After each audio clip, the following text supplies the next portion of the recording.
Hi, I'm Yasmin from Team Mining, and today I'm going to explain how to transfer a container to the next party in SCR instead of generating a PIN code. But before we look at how, let's first look at why you should do this. First, it helps speed up your day-to-day work.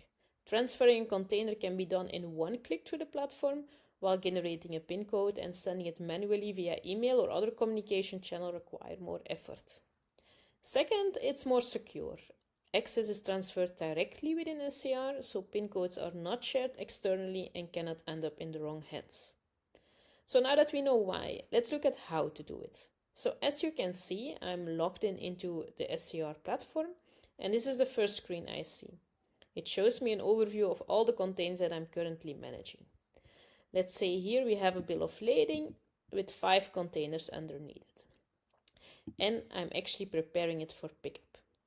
I would like to allocate these containers to the party who's responsible for pickup. What a lot of you do is actually they go to it, they get a PIN code, they paste the PIN code into an email or another communication tool and send it to the party who's responsible for pickup. But what you could actually do instead, and what is actually more efficient, is use a transfer to next party. So let's transfer the container to the next party. When you open it, you will see a list with companies your organization has an active connection with. In this case, it's Penguin Shipping. So let's select Penguin Shipping. And actually the only thing that we should do is transfer to the next party. But it could also be that you would like to transfer those containers to another company, which is not in the list. In that case, it means that your organization does not yet have an active connection with that company. In that case, you need to contact the person in your organization who is responsible for setting up those connections.